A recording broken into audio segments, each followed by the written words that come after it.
Well, hello there. Welcome to this very impromptu sketch session. Usually we're here on Thursday evenings, but since I'm teaching my class these days, I'm not doing the weekly lives, but today I had a little bit of time in the morning and I thought, let's just get in here and draw some pigs. Not just pigs though, I actually have a pig, I have a dinosaur, and we're gonna have a coffee cup because what's better than coffee? And we're not just drawing just to draw, which would be fine in its own right, but actually we're going to draw and practice how do we make these things look three-dimensional. So if you've been coming to these sketch sessions for a while, you know I always have a focus for us. There's always a lesson that we're actually practicing. So these are practice sessions, not art making sessions. So don't worry, you won't see me draw anything beautiful. A lot of these drawings will be very scratchy and just sketchy and just me thinking on paper, practicing my skills. And so I'm inviting you to do the same thing with me. So hopefully you have a pencil in your hand, you have your sketchbook near you, and I will screen the reference that I'm drawing from for you as well. So the bigger your screen, the better for you to actually see what it is we're drawing from. And yeah, draw along with me. You can always come back and then watch what I did and compare it to how you did your drawing and kind of get a second dose of the sketch session and really benefit from it like that. But it's in the doing that we learn, not just the watching. If you're just getting back and watching, you know, you'll get like 5% of it, but it'll be a waste of time essentially. So I don't want you to waste your time. I want you to draw with me. So as I said, we're focusing on making things look three-dimensional.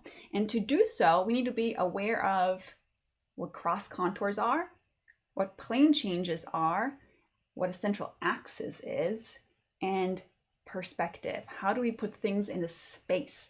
So I'm going to switch my camera over and show you a couple of key principles before I turn on the reference material. Actually, I don't have to turn it on this time. It's not a video. So let me just transition here. If anybody's live here, good to see you. Okay, so here is what I wanted to show you before we start drawing.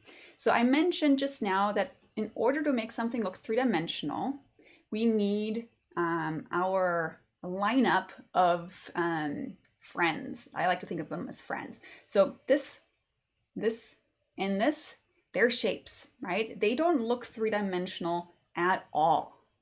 But we can take these flat shapes and we can turn them into 3D forms. Now, how do we do that? We need, as I said earlier, hey Neil, good to see you. We need to have cross contours, we need to have plane changes, and we need to have a central axis. So I already drew in some cross contours. Let me backtrack a little bit though, so you really understand. Hey Myrna, good to see you. So you really understand what I mean by these. So if you think of this little circle here, this is not three-dimensional yet, right? It's just a circle. To make this feel three-dimensional, I want you to first think about where is the central axis. So a central axis is basically just a rod that you drive through from what I like to call the North Pole down to the South Pole. So it's just a straight stick that you kind of shove through there. You have an entry point here on the top and you have an exit point down here. So this one's kind of covered up by the actual body of the circle, but I'm kind of pretending like this is a glass circle that I'm seeing through. So this little guy here is called the central axis. We really need that one because we need to use these cross contours that I mentioned earlier to turn what is flat into a 3D form. Now, you can't just take any sort of a cross contour and hope that it'll work. Like, see how this, it doesn't really do much to make it three-dimensional. It makes it curve a little bit, but if you truly want it to feel like it's a circular form, you need to wrap these imaginary rubber bands perpendicular to your central axis. So here I'm driving through my central axis from top to bottom. And you notice how if I drew a line like this connecting my left side to my right side of this ellipse here, see how this line and this line, they're at a 90-degree angle. And so now I can wrap this rubber band around in a way that is true to perspective. So all of this is based on perspective insights. So cross contours, they either have to, grab up right here, wrap perpendicular like this.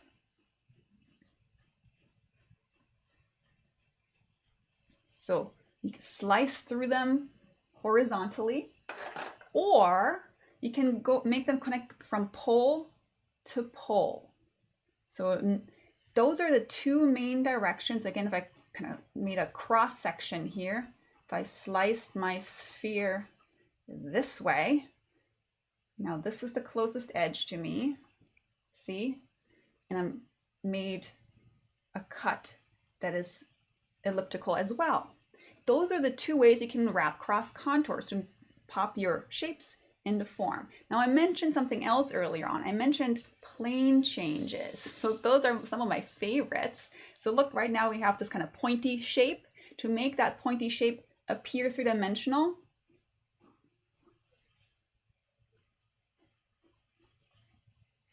we need these guys.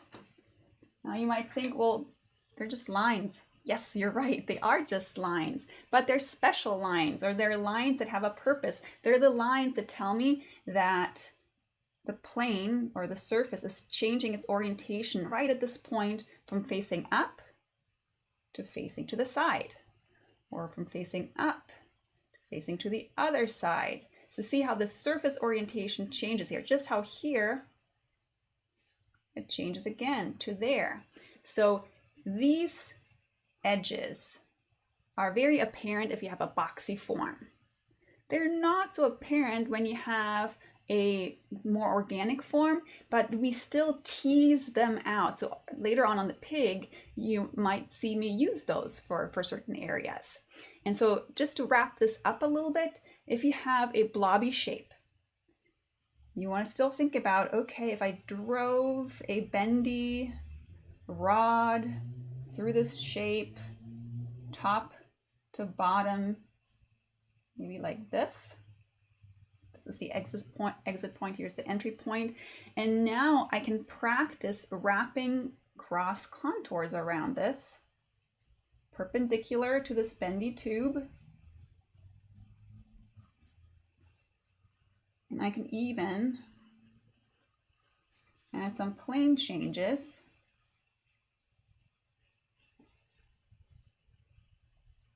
And now what used to be just a blobby shape is starting to feel a little bit more three-dimensional because I've used some cross contours and some plane changes. And of course you can do some cross contours this way as well. You just always have to go pole to pole. So like your little ant crawling around. So now I have this weird banana shape. All right, so I hope this makes sense. I'm going to be drawing from these these insights about perspective as I get into this pig drawing. So I'll time myself for the pig about 10 minutes so I can get to all the other images. I have 3 images lined up for us today. So let me just find my, where's my clock here? There it is. Let's do 10 minutes. And then I can always add on more if I'm feeling the pig. So here we go. Okay, just want to make sure I'm in the screen. I'm making my drawing. So the first few lines that you'll see me draw are going to be very faint for you. So you won't even see those most likely show up because I'm using very light pressure. These lines, they're my way of just placing this little piggy on the page.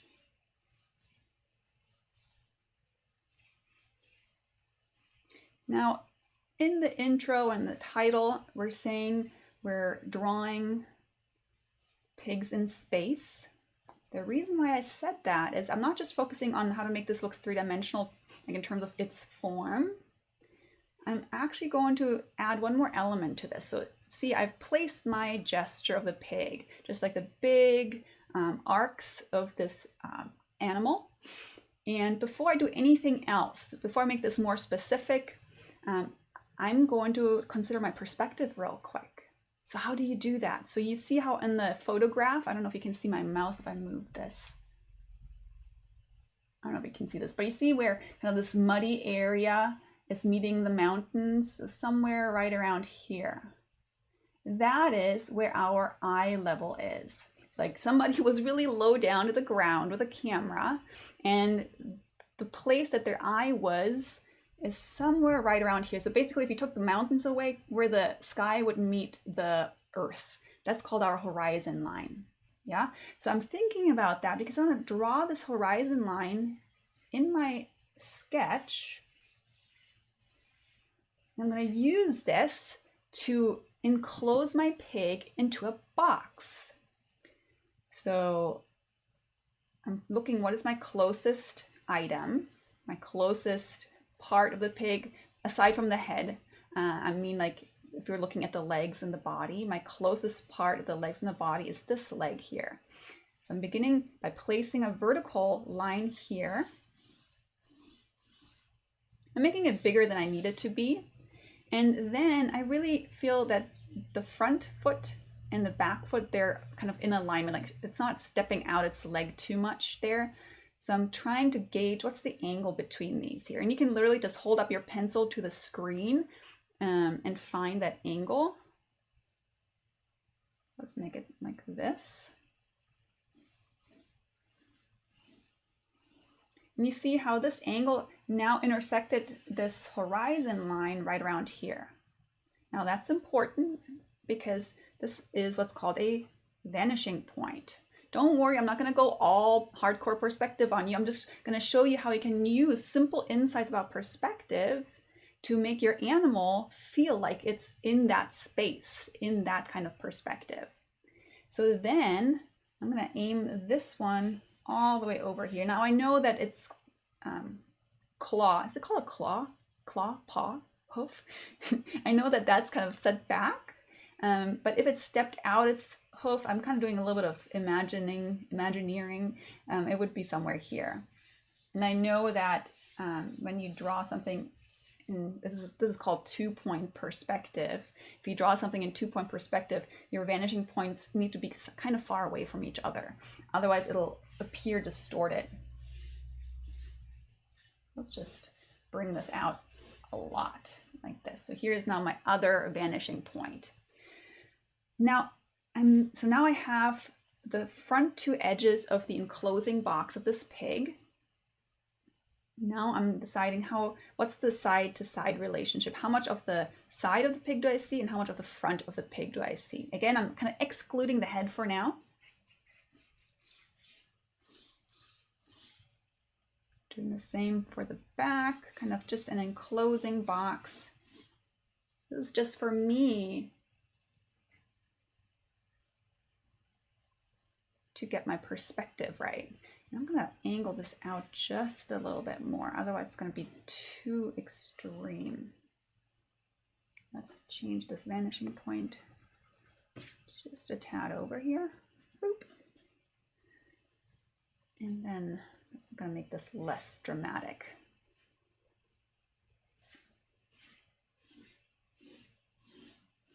Okay, so now here's the top edge. And the way I gauged how tall I want this to be is I looked at the shoulder blade. I'm guessing, okay, this is how big I want the shoulder blade to be. And so I'm going shoulder blade to shoulder blade, aiming this now at my other vanishing point. See, so now I have my side plane on the left. I have my front plane right here. And now we're gonna go one step further and we're actually gonna draw the back edges. Because in true drawing, where you don't just copy what you see, but you're actually really thinking about how things are constructed, you always draw as if you can see through. So I'm sending this edge over to my right vanishing point, this over to my left vanishing point. And you can freehand this. I'm just showing you like how I'm coming up with my lines. I'm going to take all of this kind of construction tangle work out.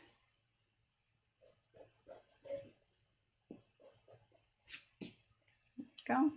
So now I have what is called the footprint of your item. I'm gonna nudge it around to make it feel better.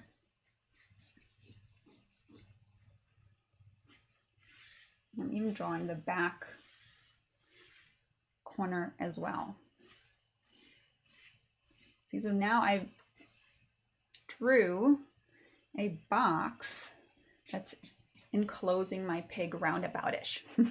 So let me continue. So now that I've thought about all this perspective stuff, I can go into a more intuitive way of drawing, right?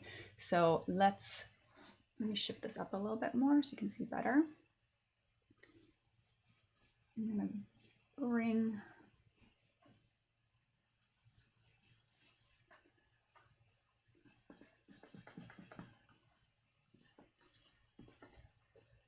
my edges down a little bit. Okay, so the next thing that I'll do is I'll consider the segmentations. Now, what does that mean? I mean, if I had to deconstruct this pig into the subparts that it's made up out of, what kind of subparts would I come up with? And it's good to draw those from the back to the front. So if you think of the haunches, the back haunches, they are a little bit like this. So it's kind of rounded, but it's also kind of boxy.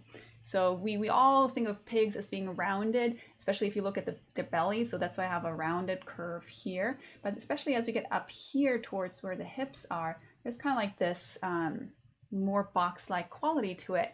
So that's why I'm kind of pulling out a point here rather than making this a true rounded curve. So if I slice through the pig, right where the hips meet the torso, that's kind of the surface that would be facing me. And my central axis would be kind of driving this way. So that's one segment. One segment down, a couple more to go, right? So then I'd come and meet the rib cage and gut area. You can make that one nice and rounded. Again, if I had to slice through behind the shoulders right before the rib cage, I would get a very similar cross section is the word I'm looking for. And then for the shoulders, you'd be getting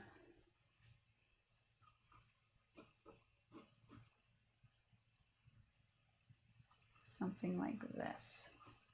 Now, why did I go through the trouble of drawing in my horizon line?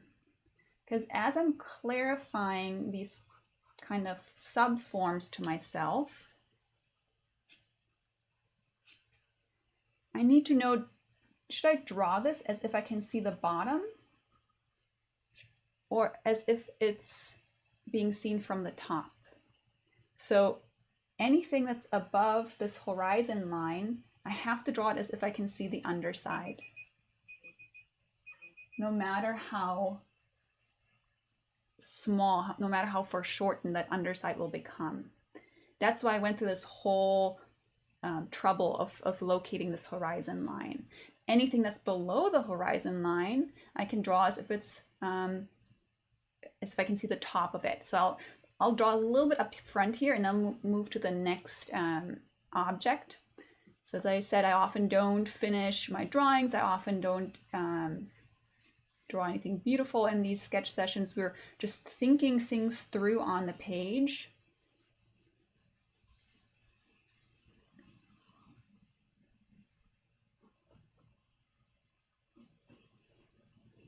So right now I'm drawing the shoulder area here.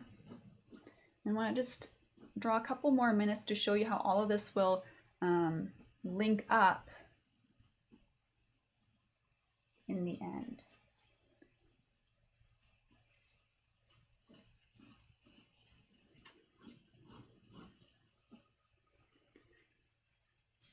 So then if I had to decide where does the neck attach to the shoulder segment, I'm going to take this out for a second. Where would that be?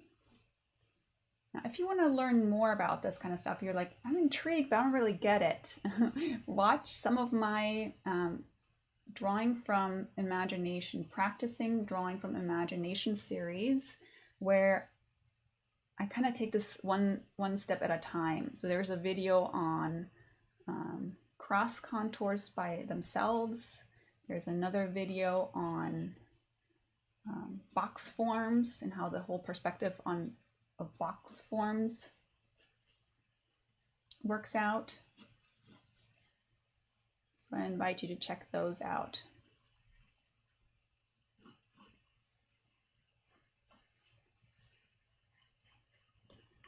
Okay.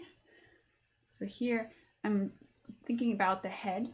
The head is kind of this rounded triangular wedge, broad kind of here at the cheek, narrower at the forehead, but I'm thinking also through the form. Like if this was made out of glass and I could see the other edges, where would they be? So note this is not a pretty pig. This is not the kind of drawing that's satisfying to draw. This is a learning drawing. Here's the neck. So the neck is kind of like a cylinder. I always need to make sure that I erase the parts that are not in the front so they don't visually conflict. So I have this kind of neck cylinder attaching to the shoulder form. And on the shoulder form, we have a little bit of a plane change happening right here, where we kind of come down and then we slightly tuck in, and then we have the leg coming, or be making a, what's the word I'm looking for? Making a new form.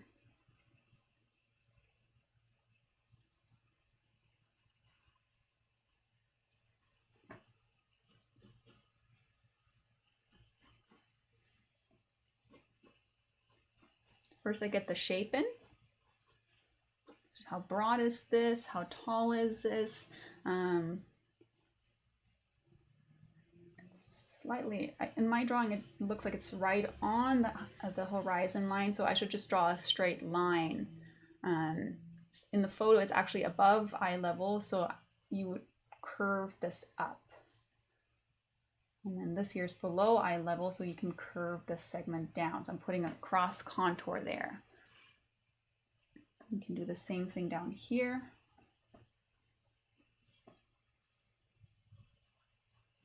And then get the little, I want to call them claws, cloven hoofed, I don't know what to call them. Right there, okay. And so now I'm starting to end up with this very mechanical looking animal, but I am now understanding what the forms are up to. And if later on I wanted to shade, let's say I wanted to add some tone, I can now organize my shading based with these form cross contours or plane change directions. So for example, here I'm seeing the underside of the belly, right?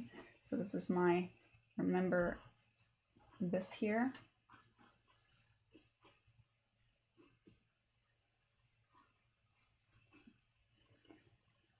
This is my underside of the belly because it's above my eye level.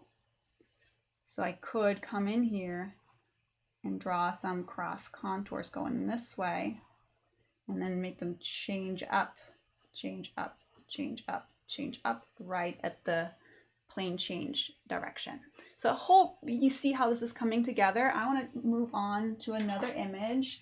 I promised some of my students in class that we've discussed a few of these things. So I'm going to keep up a good pace here. You can just pause the image and keep drawing your pig until you're satisfied with it.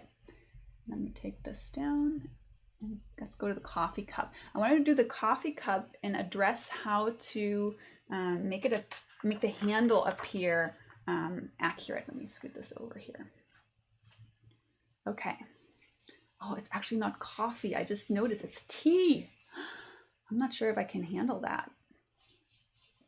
If anybody's live with me, I can't see if anybody's live with me right now, the way I have my screens arranged. But if anybody is live in the drawing room with me, let me know if you're more of a coffee person or a tea person. That would be interesting. If somebody's happy to see the tea instead of the coffee. So it's pretty hot here in California today. So I'm definitely not excited by the idea of a hot cup of tea. Some cold brew on the other hand. That sounds better. Okay, so at this part, I'm really just establishing where I want this drawing to be, how big I want it to be. I'm not getting too much into the perfect shapes. So this is something that's good for you to understand. When you're practicing, you don't always have to tackle all the elements. You don't always have to practice your line quality. You don't always have to practice your shapes to be perfect. You can pick and choose. So since today I'm choosing form, 3D form, and placing that in perspective, making it feel like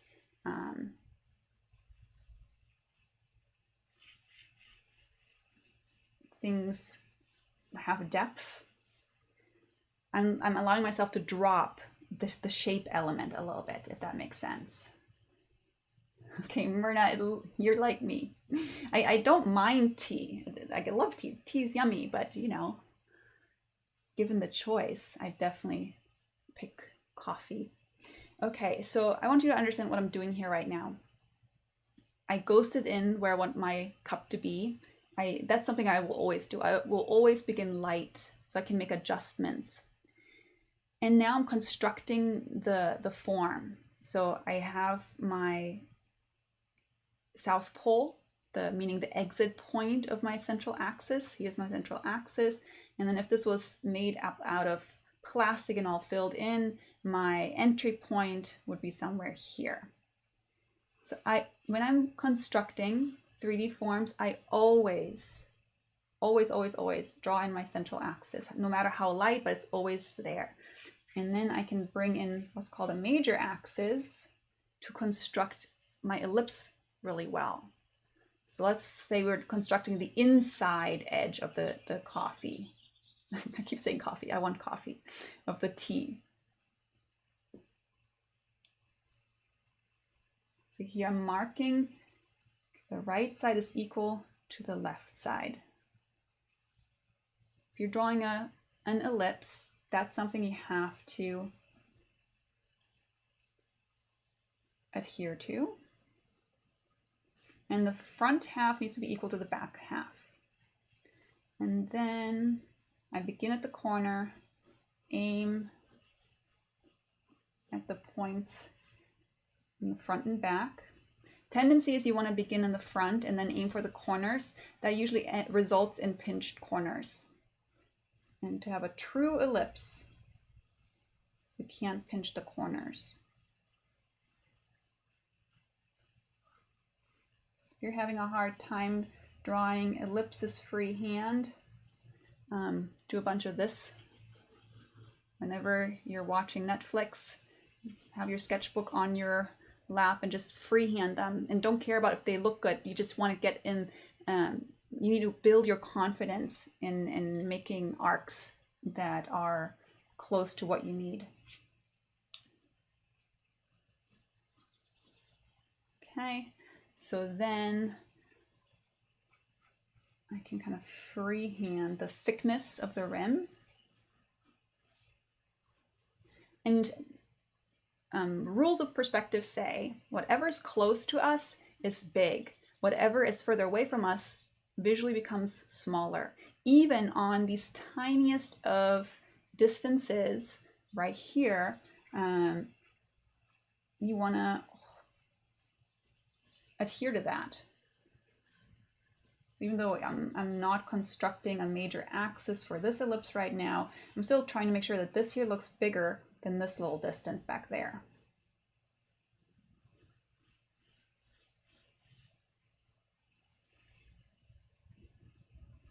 Okay. And then I would futz around with these corners more. I don't want any pointy bits in there. I want it to be really nice. I'm gonna let this go though right now because I want to get to the handle. That's something I promised I would talk about.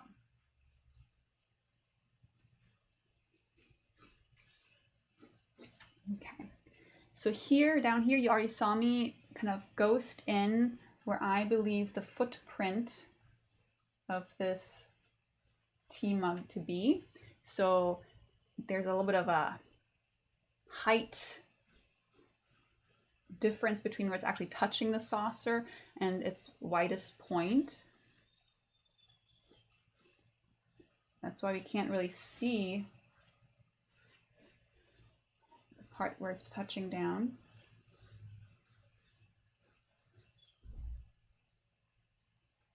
Actually, we can see that. I take that back, so I'm going to shift this up higher.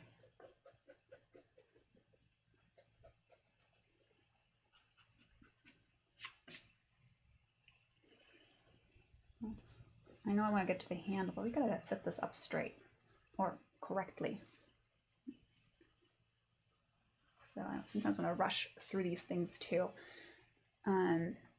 So again, I'm constructing now the ellipse that it's sitting on. So we're looking at this cup from the top down, right? So our eye level is above. What you want to remember is the closer we get to the eye level, the narrower the ellipse is. The further we get down, the more and more the ellipse will open up. So if this is how wide open my top ellipse is, this one has to be deeper, as in more open. Because otherwise, what I'm building down here will contradict what I did up there.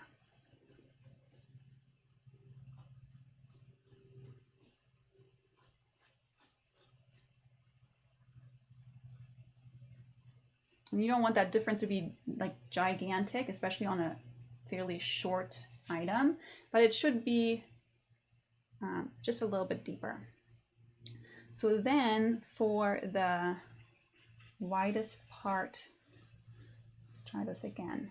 I'm going to take this degree of opening, bring it down here, and just add a smidge. I'm going to take this degree of opening to find the back edge of this ellipse. You'll see in just a second what I'm doing here. Let me just fill this out.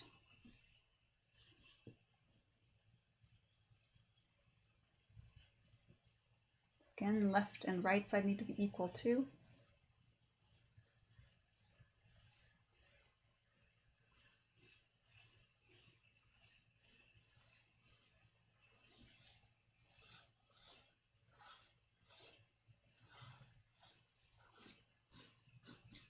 Okay. Take out all the lines we don't need anymore. I'm going to lighten this one up a little bit. You'll still see the ghost of it. So if you're wondering, well, why is she erasing it when you just drew it? It's just so whatever is close to me reads dominant. And then the one in the back is not quite so dominant. I'm going to make it just a bit narrower, like this. And then I can bring the side of my coffee cup down. Okay, so now I've constructed this coffee, I keep saying coffee, the teacup, Carolyn. And again, I'm just lightening up the thing that it's sitting on. So the reason why I didn't just skip it is because to draw the handle, I'm thinking about these cross contours.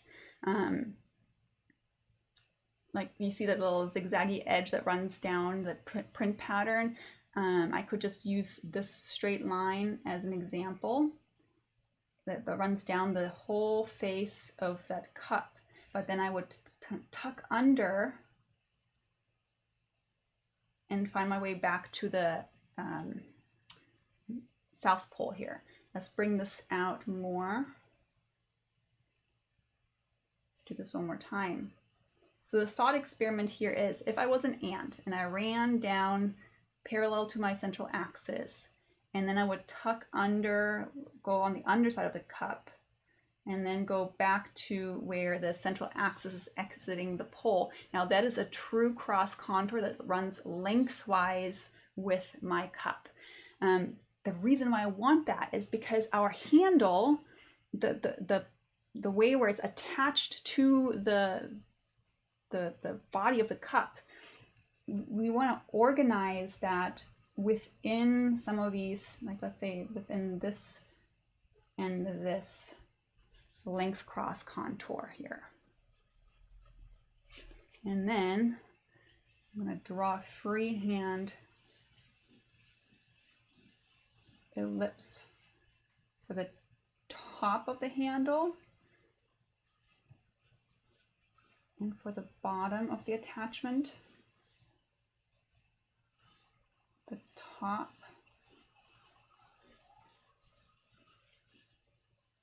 and the bottom. Just make sure that these cross contours here are in line with what you set up with, what you're drawing up as. If you're saying this is how deep the curvature is, then don't make a curvature in here that's flatter. Okay, so now I have arranged where my handles will attach to. So now they will feel like they belong together. And I'm just kind of freehanding. They're kind of ovoids the way they attach. But you see like that, they won't be offset from each other. They'll feel like they're mechanically placed. Okay, so that's not too hard to do, right? But the handle itself is usually what messes us up. So let's keep going. Let's first just kind of sketch in the shape of it. Kind of sticking out beyond here.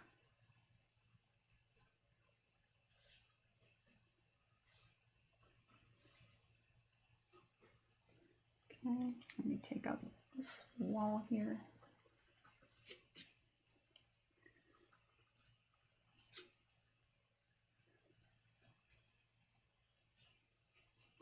Let's draw the thickness of this here. Okay, so now here comes the moment of truth. We need to draw this in a way where we have some plane changes telling us what's happening. So I'm always interested in the attachment points. Where does this handle meet the cup and how does it do that? I'm going to draw this much darker than I would if I'm focusing on value, let's say.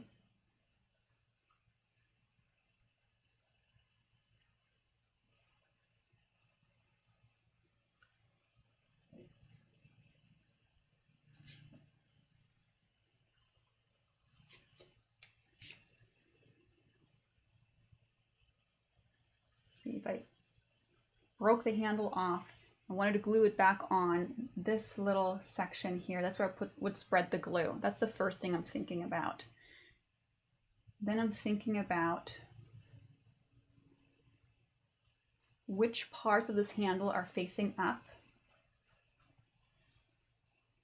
And are there areas where I see parts of the handle that are facing inward or downward? Because that's where we want to translate that with a plane change. So that's, you can see the shadow. See this here is in shadow.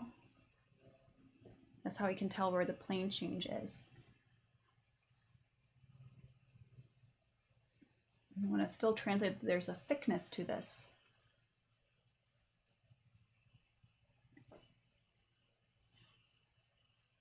Going down.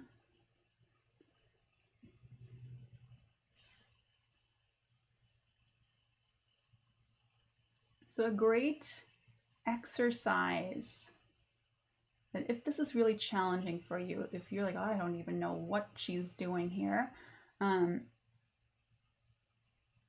is take a ribbon, like a broad satin ribbon that you get at a crafting store, and draw that, but not just kind of straight and limp, but like twisted 1 or 2 times, and see if you can describe the twist. I think that's something we should do one day as a sketch session, just a bunch of ribbon twists.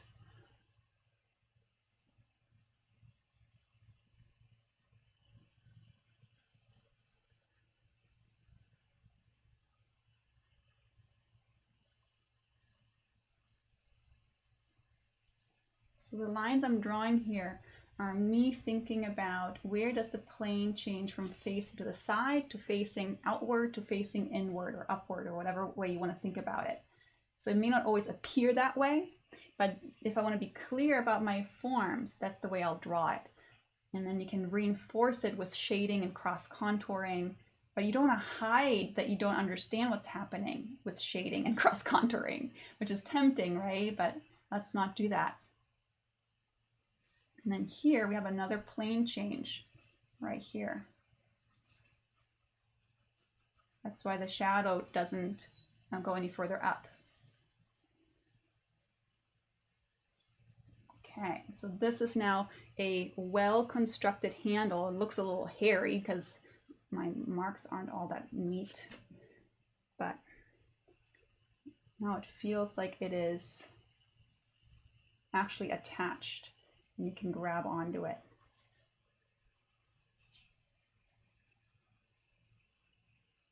Bring this out.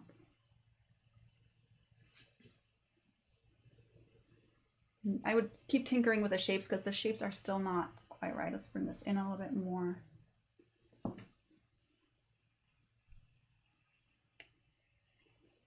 Shapes are questionable, but forms are on point now.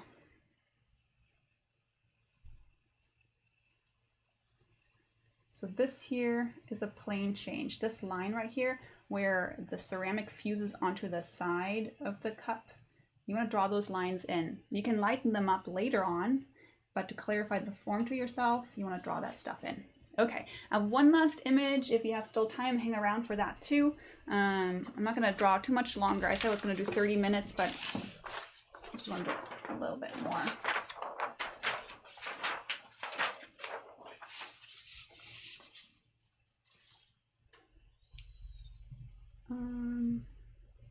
Here it is. So this one is for Chris. Hold on, let me sharpen my pencil. You can hear something loud. So I wanted to focus on that front leg.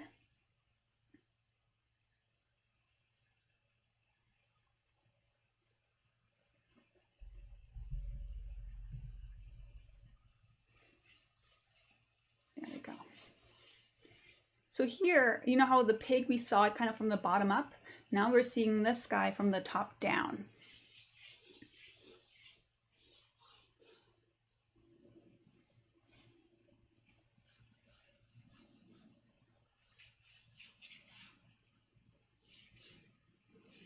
I'm also again thinking about if I enclose this in a box, what would that look like?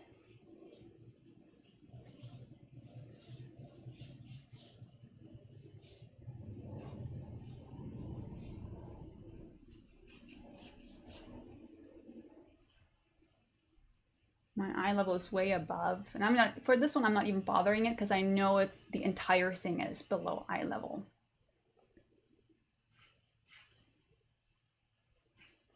I'm guesstimating if I had to enclose this guy into a box, what kind of box would that be? I'm leaving the head out of it, so it's just for the body.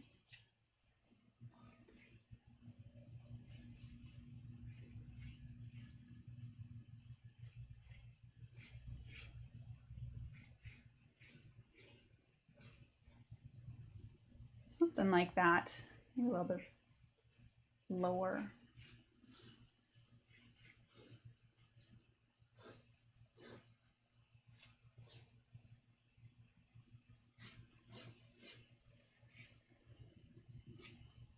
I'm drawing the back edges of this box, so you really get a sense for this is what it's like.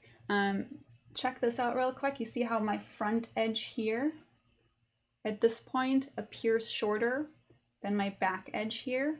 Now that is impossible. Like if I really want this to be in perspective, I need to adjust this before I move on, because perspective tells us whatever is closest is bigger than whatever is further away. So I can take care of that by tweaking some of these angles. I just need to make sure that they actually meet at the vanishing point that I'm aiming at.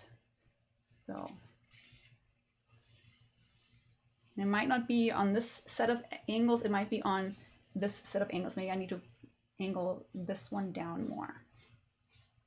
So now it's starting to feel better. Like this now feels longer than this one. So you can always gauge that by coming back. What's my closest vertical? Okay, I'm feeling good about my box. The form of this is very similar to the pig. Like we have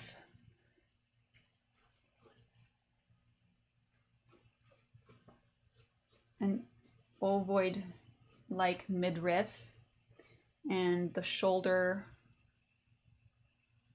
section is kind of like that, but I'm seeing top down this time.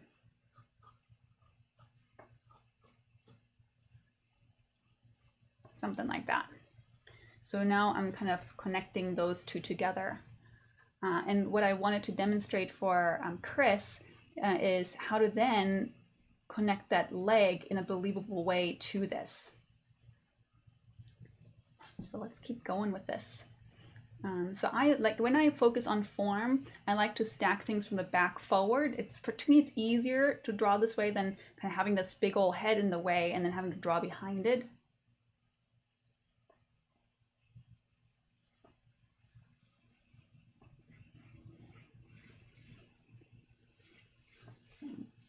Guesstimating. The belly's pretty low. Let's just bring this down.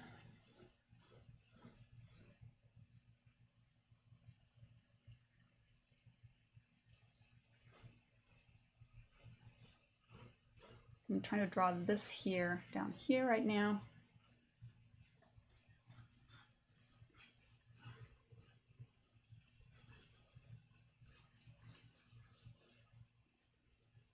And since we're seeing this from the top, you see that the spine is kind of elevated, so it kind of comes off of my actual box. So this here is kind of poking outside of the box, if that makes sense.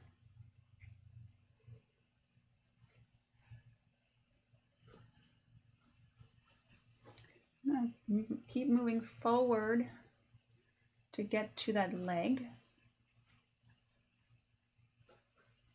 Just beginning with the shape of it.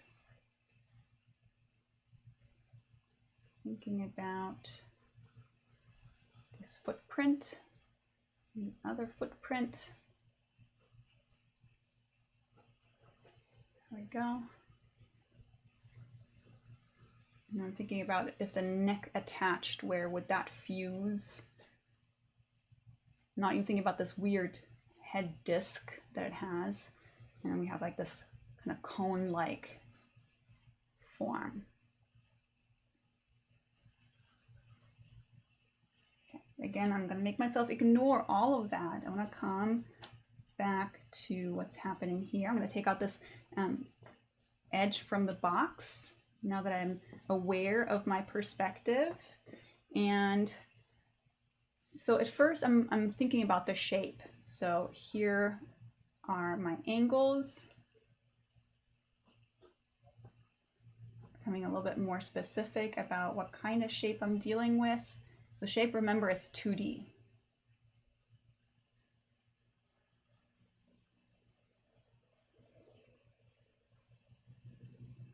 Up, over, up.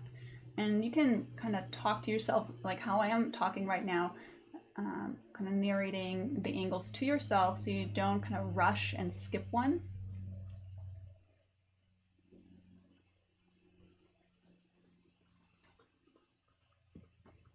And clean up as I go. So see how this is now a very flat looking leg. And I want to make it insert into the body better.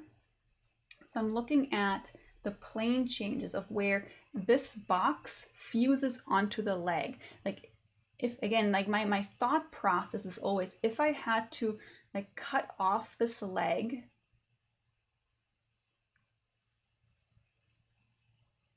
and then reattach it, like what would that reattachment point look like?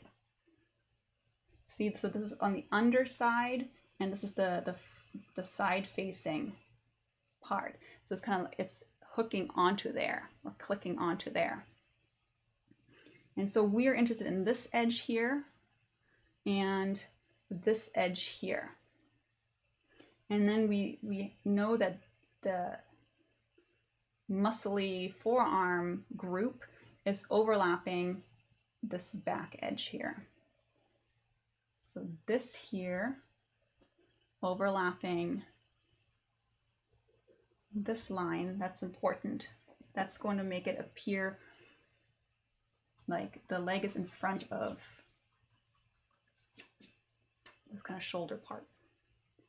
Then you can see how there's a little bit of light up here. There's definitely shadow here. So that's a plane change. And you already know that there's a plane change happening from the box itself too. Let's pitch this down a little bit more like that. See, so if I cut through there, I would see this edge and then this edge. And you can reinforce this with these cross contours again.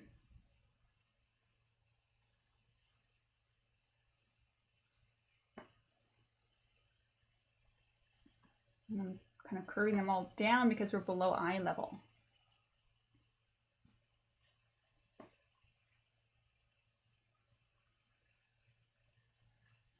Just have to make sure that that rate of them curving down doesn't change from one to the other.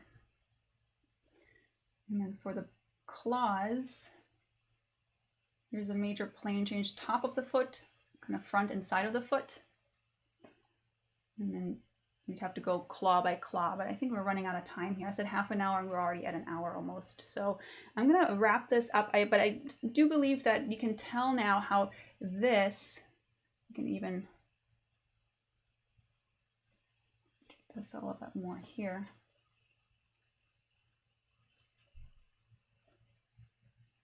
Starts to translate the form. And I didn't use any shading for that. I only used my understanding of plane changes and cross contours and my vantage point. So I'm going to leave it at that. Let me just transition scenes here. I hope this was useful for you. Again, if a lot of these terms I was throwing around, you weren't too confident with them and what they mean, go to my Practicing Drawing from Imagination series on my channel and look at them, and then you can train one by one just box-based items and just cylinder-based items and what are plane changes versus central axes and all of that. There are 4 videos in that series and I highly recommend it. And yeah, if you drew along and you feel like you pop that teacup into 3D successfully, send me an image of it on Instagram, tag me at Kira Studios, and I'll give you a virtual high five for practicing along. If you're not already on my insiders list and you liked practicing with me like this, you like my style of explaining things, then get on my insiders list in the description box below. If you click the show more link, it'll open up, it'll drop down, and at the bottom there are 3 freebies that you can sign up for. So I have a freebie where I help you figure out how to make your drawings better with 3 simple questions. There is a free figure drawing lowdown course that kind of explains the benefits of figure drawing, how to set yourself up the right way for it, and you'll learn a lot about how to start it out the right way if you've never done figure drawing before. And then the 3rd freebie that I have that you can choose is a pen and ink tool guide. So if you want to learn to draw with pen and ink, but you never know if you should do a dipping pen or a marker, this will kind of demystify what these tools are all for. Okay, I don't know when I'll do the next live stream. I have 4 more weeks of the class going on. After that, I'll be more regular again, but I hope to see you next time. If you're on the insiders list, you'll know when I'm back here. Okay, I'll see you soon. Take care.